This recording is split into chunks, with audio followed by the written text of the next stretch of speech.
দীর্ঘ ৬ বছর পর বাংলাদেশ থেকে অবৈধভাবে স্বদেশে ফেরার পথে সীমান্তরক্ষী বাহিনীর জওয়ানের হাতে আটক এক ভারতীয় নাগরিক। সাথে আটক প্রায় 2,65,000 বাংলাদেশি টাকা সহ ভারতীয় টাকা ও লাখ টাকার অধিক স্বর্ণালংকার। ঘটনা উত্তর ত্রিপুরা জেলার ধর্মনগর মহকুমার কদমতলা থানাধীন মোহনটিকি এলাকায়।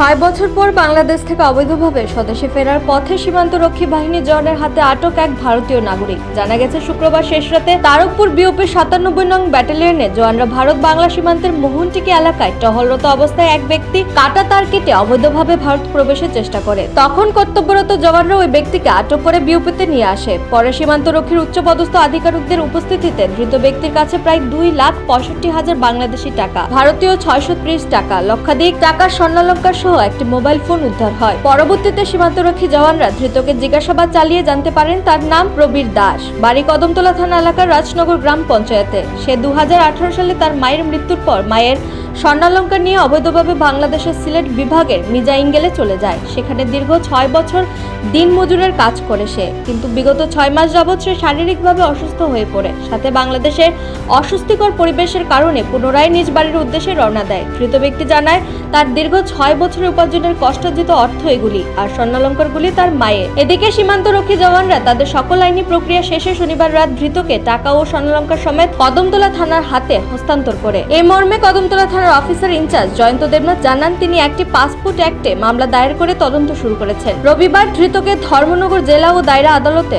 সোপর্দ করা হবে। কাল রাতে বিএসএফ আমাদের যে পিয়ারাছড়া বিওপি আছে 97, তারা তাদের পেট্রোলিং করছিল তাদের এরিয়ার মধ্যে। পেট্রোলিংয়ের সময় তারা দেখতে পায় যে একটা লোক বাংলাদেশের সাইড থেকে ইলিগালি ইন্ডিয়ার মধ্যে প্রবেশ করার চেষ্টা করছে।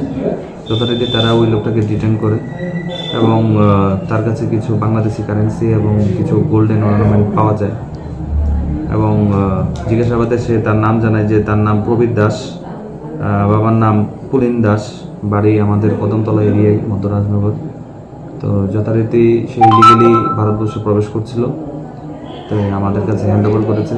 এখন আমরা একটা তার এগেনস্টে সেকশন 3 IBB একটা কেস নিচ্ছি এবং আগামীকালকে তাকে কোর্টে ফরওয়ার্ড করা হবে। অ্যাকচুয়ালি সে কি ভারতীয় নাগরিক?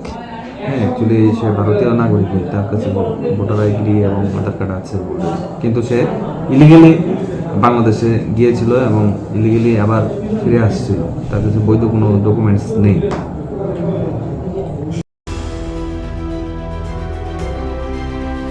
নিজস্ব প্রতিনিধি রিপোর্ট, এশিয়ান টাইমস।